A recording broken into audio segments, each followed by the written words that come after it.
तू है मेरा ठाकुर, मैं तेरा पुजारी।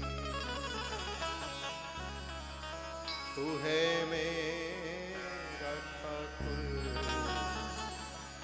मैं तेरा पुजारी।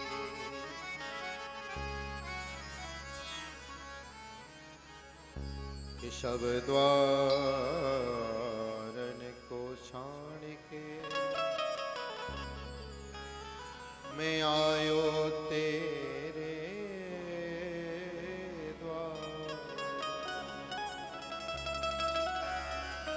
हे श्री वृषभानु की लाड़ी,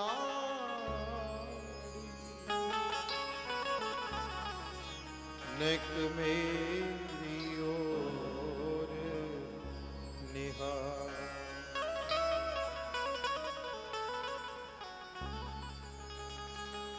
हे वृषभानु की लाड़ी,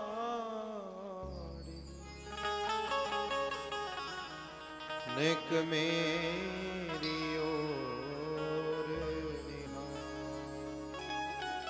बोलिए श्री राधा रानी सरकार की जय, वर्षाने वाणी की जय, श्री राधा रमण लाल की जय, श्रीमद् भागवत महापुराण की जय।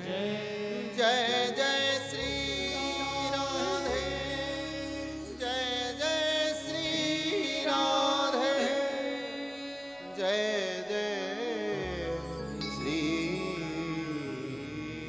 राधे।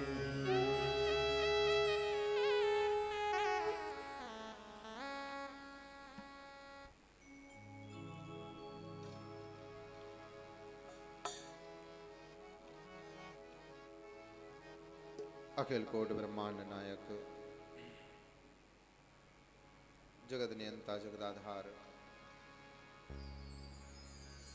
निर्गुण निरीह निस्संग निर्वैर निराधार निर्विकल्प, आनंद कंद वृषंद बाल मुकुंद नंद नंदन भक्त वर्धन भगवान श्री बालकृष्ण चंद्र, करुणामयी कृपामयी भावमयी वात्सल्यमयी माँ भगवती किशोरी श्री राधे जो रानी के चरणार बिंदों में कोटि कोटि सहवंदन। दोनों के ही चरणों में बार बार भाव भरा निवेदन, हे ठाकुर, हे प्रिया प्रियतम, हे प्राण वल्लभ, आप दोनों ही मेरे हृदय में आकर विराजमान हो। जितने भी लोग इस मंगलमयी कथा का श्रवण कर रहे हैं, चाहे वो प्रत्यक्ष हों या अप्रत्यक्ष अध्यात्म चैनल के माध्यम से संपूर्ण भारतवर्ष में टेलीविजन के माध्यम से जो लोग कथा का श्रवण कर रहे हैं, मैं निवेदन करूंगा, मेरा ठाकुर, मेरे प्रिया प्रियतम, मेरे राधा रमण उन सब लोगों के ऊपर अपनी कृपा को परिवर्षित करें। विराजमान संत चरण, भगवत चरण, विद्वत चरण, श्रद्धामयी माताएं, बहनें, भाई बंधु, सबके हृदय में विराजमान ठाकुर श्री राधा गोविंद के चरणारविंद में कोटि कोटि सहवंदन। मेरे भाई बहन, वास्तव में हम जितने भाग्यशाली हैं, हम अपने भाग्य की सराहना कहां तक करें।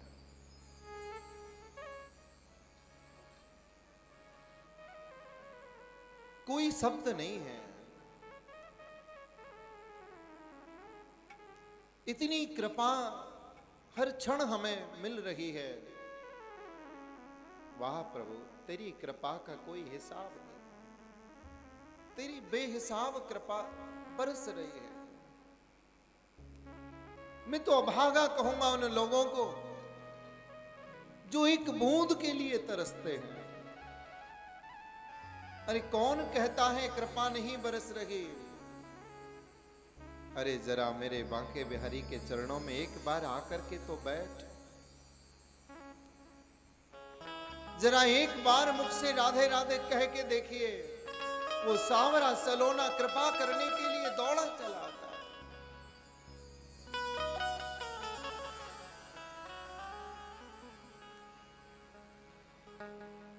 कितनी कृपा है।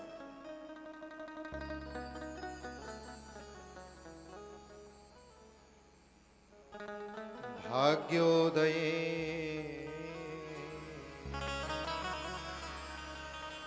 ऐसे नहीं मिलते कि भाग्योदय न बहुजन मां समर्जितेन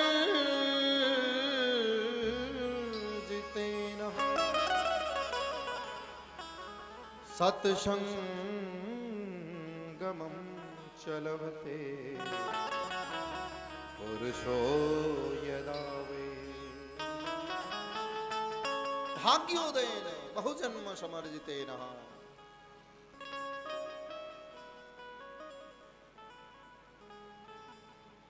कि सुतदारा और लक्ष्मी पापिन के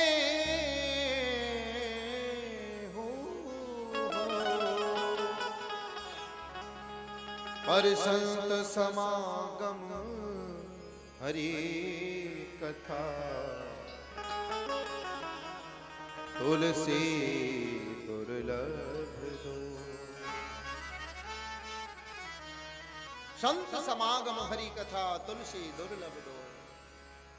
दुर्लभ है, लेकिन भैया अगर संतों की कृपा हो जाए, ये मिलती कैसे है? भगवान भी कृपा करे तो भी कथा नहीं मिलती, ये तो संत कृपा करें तब जाकर के भगवत कथा का प्रसाद मिलता है। ये तो संतों के विशेष कृपा प्रसाद जो ग्रहण करने वाले हैं केवल उन्हीं को प्राप्त होता है,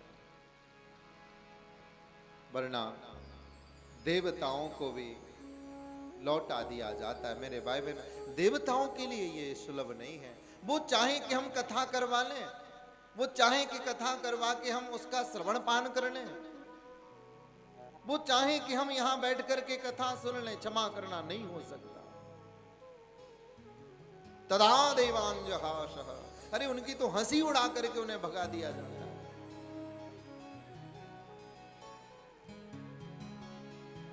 माना कि उनके पास में अमृत है, अमृत कलश है, लेकिन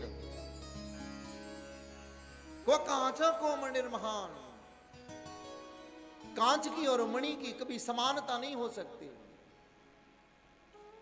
इस भागवत रूपी रस से तुलना नहीं करी जा सकती, क्योंकि ये भागवत साधन है कृष्ण प्राप्ति का। दुनिया में कोई दूसरा साधन नहीं है, केवल एकमात्र साधन है भागवत, जो हमें कृष्ण प्राप्ति करम सस्वद साधनम तद्वदाधुना। जो पूछा है सूत से श्री शौनकादिक ऋषियों ने, हे महात्मन बताइए क्या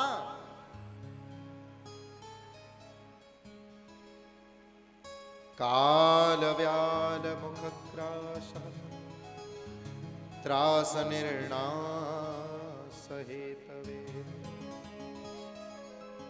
महाराज देखा नहीं जाता हमसे, कलिकाल के लोग कलिकाल की कलुषित भावनाओं से, काम से, क्रोध से, लोभ से, मोह से ग्रसित तमाम तरह के हृदय की गंदगी को लेकर के, हृदय के बुरे भावों को लेकर के घूमते हैं। महाराज कैसे उद्धार होगा इन लोगों का, जिनके अंदर कोई भाव नहीं, जिनके अंदर प्रेम नहीं, जिनके अंदर भक्ति नहीं? क्या होगा इस कलिकाल के लोगों का? संतों का तो काम है सबके कल्याण के बारे में सोचें, और शौनकादिकों ने वही सोचा है। काल व्याल मुखग्रास त्रास निर्णास हेतवे, उनके कष्टों की निवृत्ति के लिए जो निरंतर काल रूपी सर्प के मुंह में चले जा रहे हैं, क्या उपाय है? क्या कोई ऐसा उपाय है कि हम मरे नहीं? क्या कोई ऐसा उपाय है कि हम अमर हो जाएं? बोले हाँ एक उपाय है। क्या? बोले स्वर्ग का अमृत ले आओ। बोले महाराज उसको तो सुखदेव जी ने भगा दिया। अज्ञानता थी हमारी, जो स्वर्ग के अमृत की कामना हम करते थे। अरे भैया, जब भागवत कथामृत रूपी अमृत हमें मिल गया तो उस अमृत की क्या औकात है? भागवत में कल भी निवेदन कर रहा था कि भागवत क्या है? बोले भागवत है कल्प वृक्ष, जिसको जो चाहिए सब कुछ मिलेगा। भागवत में हर रस विराजमान है।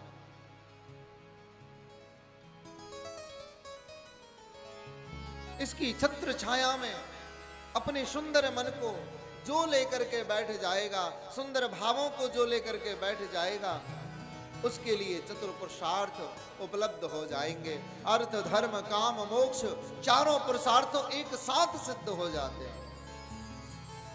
ऐसी है ये मंगलमयी भागवत की कथा। लेकिन भैया होगा कब? मिलेगा कब? उसके लिए हमें क्या करना पड़ेगा? भागवत कहती है कि जन्मा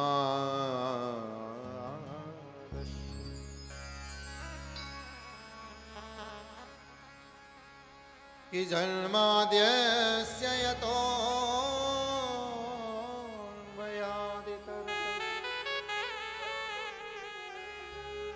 चार्थे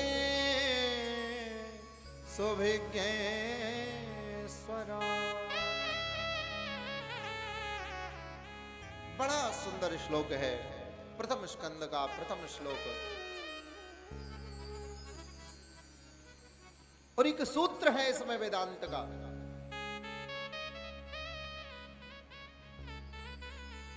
तेजो वारी मृदा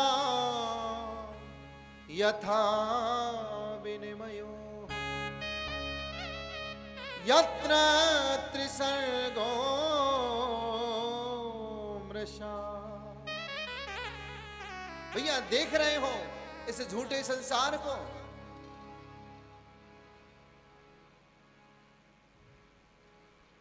देह के दैविक भौतिक तीनों प्रकार के जो ताप हैं स्वतः नष्ट हो जाएंगे, कुछ करना नहीं पड़ेगा। लेकिन कब? भगवत प्राप्ति होगी, लेकिन कब? बोले एक चीज जीवन में अपना लेना,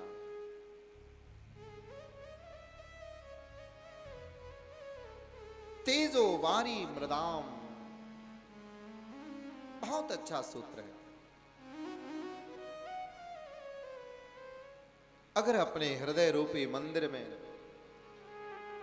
अगर अपने मन मंदिर में बिठाना चाहते हो मेरे प्रभु को, तो पहले हृदय को पावन बनाना पड़ेगा, पहले हृदय को शुद्ध करना पड़ेगा। क्योंकि अगर मन निर्मल ना हो, हृदय शुद्ध ना हो, हृदय पवित्र ना हो, तो भैया गोपाल सपने में भी नहीं आते।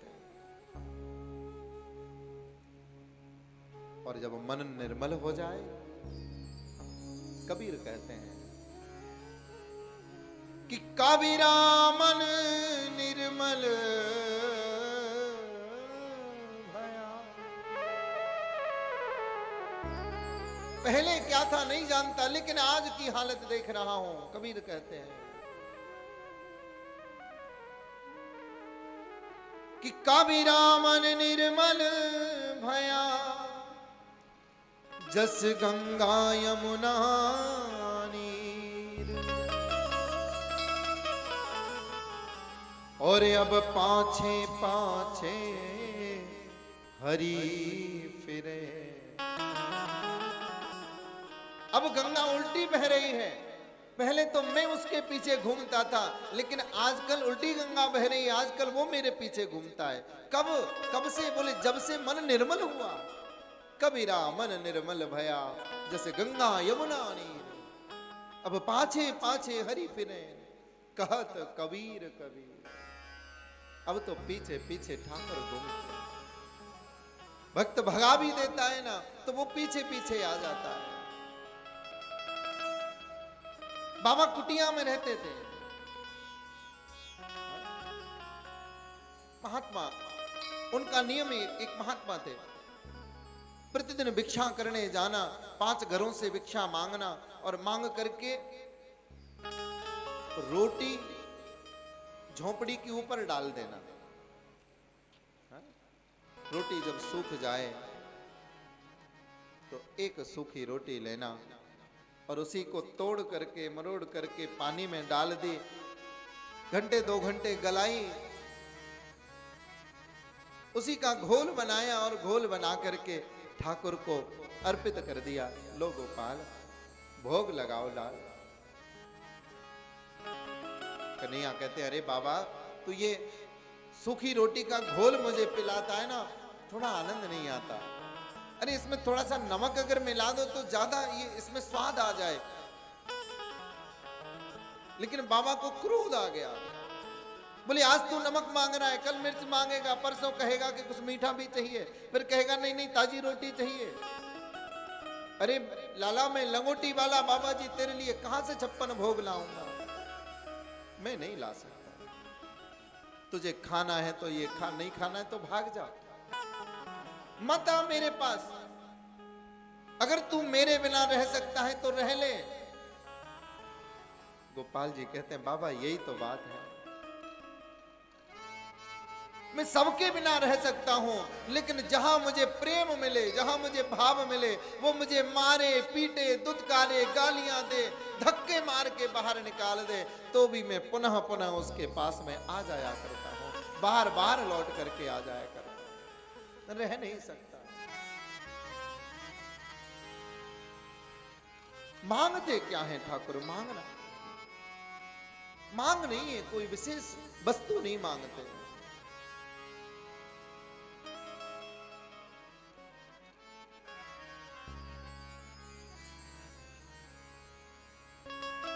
ऐसा हमारे जीवन में भी हो जाए, लेकिन कब? बोले जब हृदय निर्मल हो जाए। अभी तो जो हमें परमात्मा ने हृदय दिया था, देखिए छोटे से बच्चे को भगवान का रूप माना जाता है।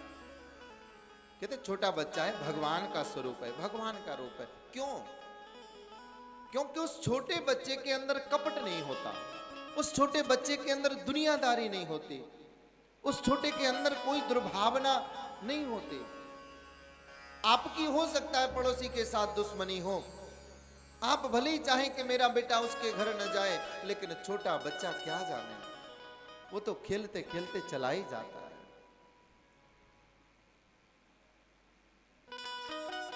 मन निर्मल। लेकिन परमात्मा ने जो मन निर्मल बना करके हमें दिया था, वो इसलिए दिया था ताकि उस निर्मल मन से हम हरि का भजन कर सकें। हृदय को निर्मल बनाया था, हृदय में कोई कूड़ा कचरा नहीं भरा था, ताकि उस हृदय रूपी मंदिर में मनमोहन को बिठा सकें। लेकिन किसे बिठाया? हाँ? किसे बिठाया उसे हृदय में? मेरे भाई बहन, प्रेम तो एक है, प्रेम तो एक है, लेकिन स्थान परिवर्तन हो जाने से उसका रूप बदल जाता है।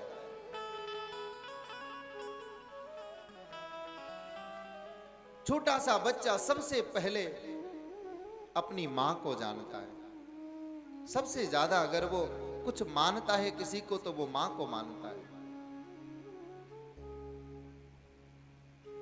बड़ा होता है पिता को जानता है, सगे संबंधियों को, भाई बहनों को जानता है, उसका प्रेम निरंतर बढ़ता चला जाता है। धीरे धीरे धीरे धीरे संसार के सारे दोष, संसार की सारी चालाकी, संसार के बहुत सारे छल छिद्र कपट आदि सबके सब उसके अंदर संसार भर देता है, लोग भर देते हैं। परिणाम स्वरूप उसका रूप ही बदल जाता है।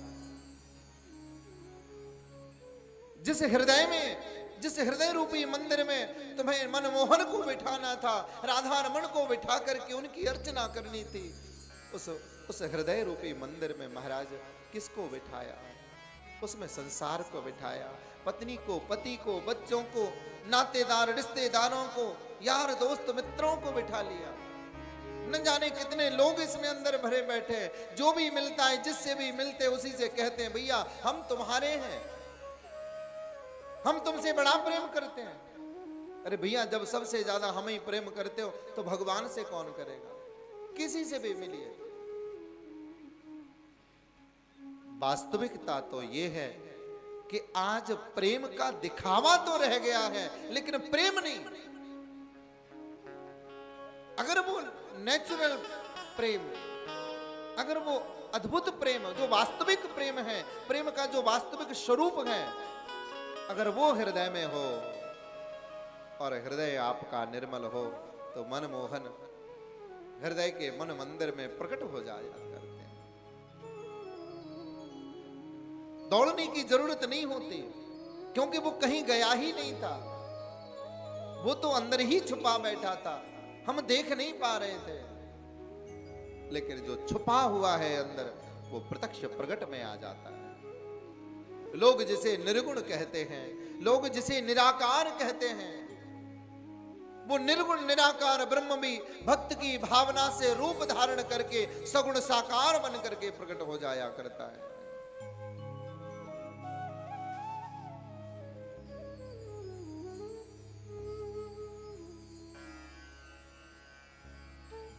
तेजो बारी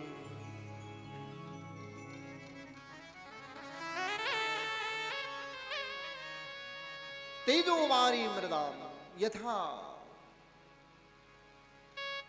एक सूत्र है। बोले कोई बात नहीं, अज्ञानतावश अगर हमारा हृदय दूषित हो गया, पवित्र हो गया, तो अब क्या करें? बोले भैया निर्मल कर लीजिए, इसे पावन बना लीजिए। पर भैया कैसे करें? क्या कोई साबुन आता है इसे साफ करने का? क्या कोई उपाय है? तन को धोना तो आ गया, लेकिन मन को धोना नहीं आया। शरीर को खूब रगड़ रगड़ के साफ कर लिया, लेकिन अंदर इतनी सारी गंदगी भरी है, साफ करना नहीं आया। क्या करें? तीन चीजें चाहिए, तेजो वारी और मृदाम। तेज माने अग्नि, आग। बोले सबसे पहले आप अपने हृदय में आग प्रकट करिए। अगर आपको हृदय को निर्मल बनाना है, वो आग कौन सी? आग भी दो प्रकार की कही गई है। एक है क्रोधाग्नि और दूसरी है प्रेमाग्नि, और दोनों में ही व्यक्ति जलता है। क्रोध हो, क्रोधात् भवति सम्मोह, आंखें लाल हो जाएंगी, सम्मोहित हो जाएगा, बुद्धि नष्ट हो जाएगी। प्रेम, प्रेम में भी जलता है। हा, ऐसा प्रेम हो जाए, प्रेम की वो विरहाग्नि, प्रेम की वो तड़फ प्रकट हो जाए कि आप वैष्णव से वियोगी वैष्णव बन जाएं। महाराज एक बार कहते, चैतन्य महाप्रभु जब एक बार कहते थे हे कृष्ण, आंखों से आंसू नहीं निकलते थे, आंखों से आंसुओं की पिचकारियां निकलती थी।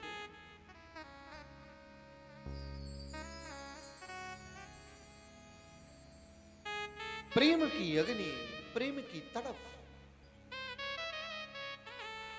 हमारे अंदर वो तड़फ नहीं है।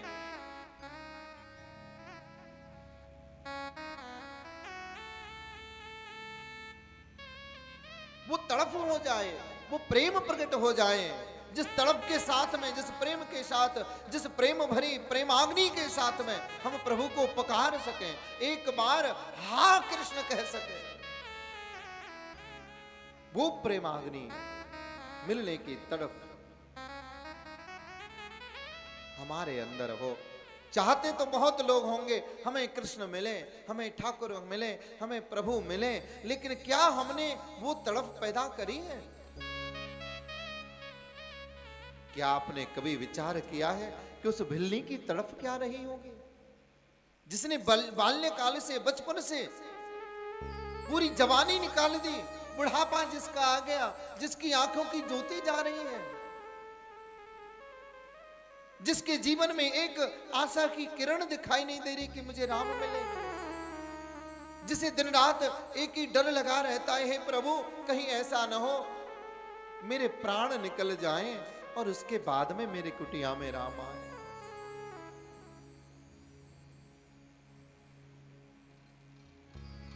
कि है पास नहीं कुछ स्वागत को,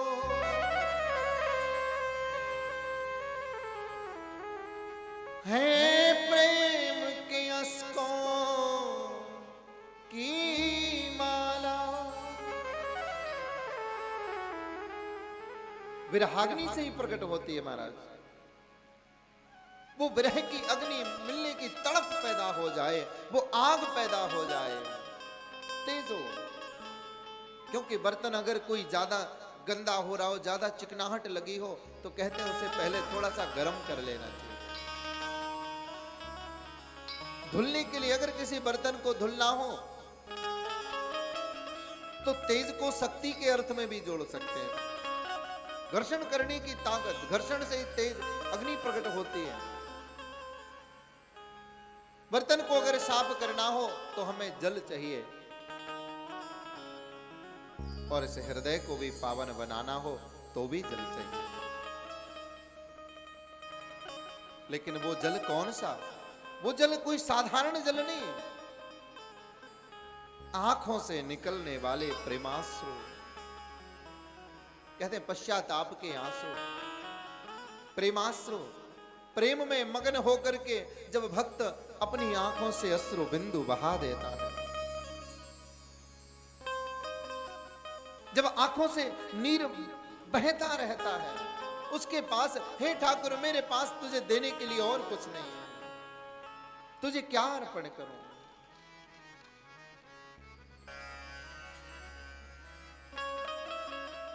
तुझे देने के लिए मेरे पास कुछ और है ही नहीं, केवल ये प्रेम भरे, भाव भरे दो आंसू ही तो हैं। और मेरे भाई बहन, गोविंद पिघल जाते हैं, नारायण पिघल जाते हैं उन आंसुओं को देख करके। वो सब कुछ देख सकते हैं, अगर नहीं देख सकते तो अपने भक्त की आंखों में आंसू नहीं देख सकते।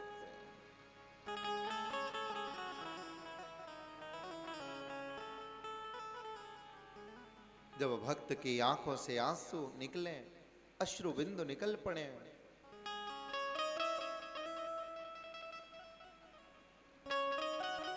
और गुरु के चरणों की कृपा हो, क्योंकि जो मृदाम माने मिट्टी, मिट्टी जो चाहिए वो कोई साधारण मिट्टी नहीं होगी, तो कौन सी होगी? बोले वो मिट्टी साधारण नहीं, वो तो गुरु के चरणों की परम पावन रज। श्री गुरु चरण सरोज रज। वो स्वामी जी लिखते हैं कि गुरुदेव के चरणार विंदों की परम पावन जो रज है, वो रज जब हमें मिल जाए, उस रज को जब उठा करके अपने माथे पर हम लगा लें, हमारे दुर्भाग्य की लकीरें भी सौभाग्य की लकीरों में परिवर्तित हो जाती हैं। और जब इन तीनों वस्तुओं का समावेश होता है, देखिए एक चीज से नहीं होता कुछ। औषधि बनाने के लिए, दवा बनाने के लिए तमाम तरह की चीजों को इकट्ठा करना पड़ता है, उनको मिला करके उसके बाद में औषधि तैयार होती है। ऐसे ही तेजो वारी मृदाम, भक्त के हृदय की प्रेम भरी भाव भरी अग्नि, आंखों से निकलने वाला अश्रु बिंदु और गुरुदेव के चरणार बिंदों की परम पावन रज, जब तीनों का समावेश होता है और तीनों एक भक्त के पास में उपलब्ध होती हैं, तब वो रसायन बनता है, वो रसायन बनता है जिस रसायन से संसार के सारी कामनाएं भस्म हो जाती हैं, संसार की सारी वासनाएं भस्म हो जाती हैं और संसार के सारे दुर्गुण जब भस्म हो जाया करते हैं, हृदय पावन हो जाता है। फिर कहीं ढूंढने नहीं जाना पड़ता, बल्कि तुम्हें ही ढूंढते ढूंढते स्वयं राधा रमण तुम्हारे हृदय मन रूपी मंदिर में प्रकट हो जाया करते हैं।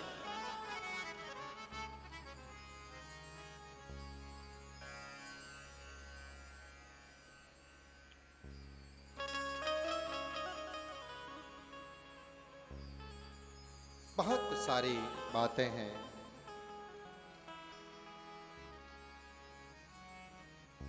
और जब ये तीनों वस्तुएं मिल जाएं तो कहते हैं संसार के सारे कष्ट मिट जाएं। तेजो वारी मृदाम यथा विनिमयो यत्र शर्गो मृषा, धामना स्वेन सदा निरस्तकुहकम सत्यम परम धीमहि।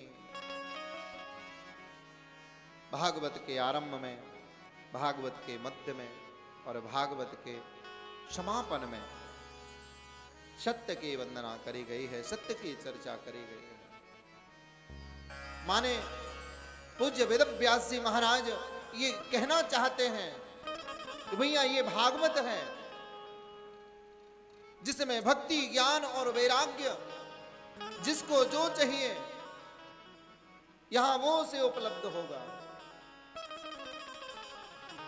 लेकिन इसमें जितना भी है, जो भी है, जो कुछ भी है, वो केवल और केवल सत्य है। कथाएं तो बहुत मिलेंगी, लेकिन ये जो कथा है, इस भागवत की मंगलमयी कथा में केवल और केवल रस ही रस मिलेगा, रस के अलावा कुछ और नहीं मिलेगा। इसमें तमाम असुरों की भी कथाएं हैं, इसमें तमाम दुष्टों की भी कथाएं हैं, तमाम भक्तों की भी कथाएं हैं, लेकिन इन सब में एक चीज कॉमन है कि हर चरित्र प्रभु की लीला से जुड़ा है, और जो चरित्र प्रभु की लीला से जुड़ जाए वो पावन हो जाता है, उसमें फिर रस की वर्षा हो जाती है।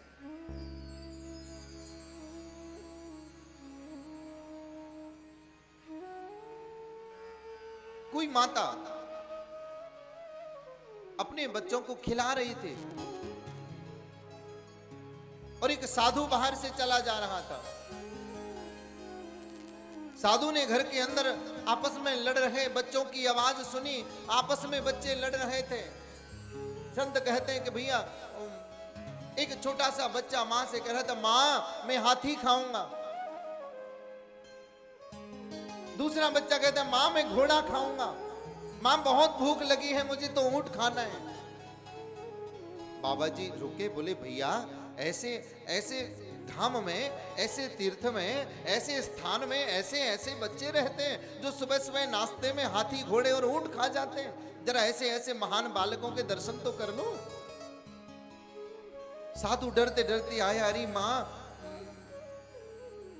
तेरे घर में अभी बच्चे लड़ रहे थे, कह रहे थे मैं हाथी खाऊंगा, घोड़ा खाऊंगा। मां मैं उन बच्चों के दर्शन करना चाहता हूं ताकि मैं देख सकूं कि वो छोटे छोटे बच्चे कहां हैं। मैंने ऐसे बच्चे नहीं देखे। वो मैया हंसी, बोले महाराज आपको गलतफहमी हो गई है।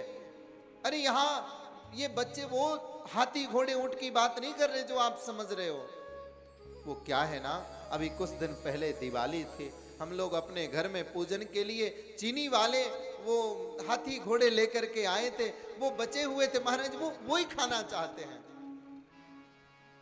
महात्मा ने लंबी सांस ली, शुक्र है मैंने तो समझा था, पता नहीं मुझे भी छोड़ेंगे कि नहीं।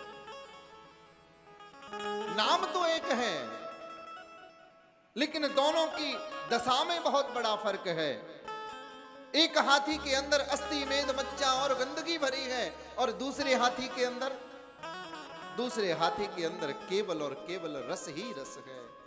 उसकी पूंछ तोड़ के खा सकते हो, क्या मिलेगा? रस मिलेगा। उसकी टांग तोड़ के खा जाओ, उसे पूरा खा जाओ, आपको कोई विकार नहीं मिलेगा। बस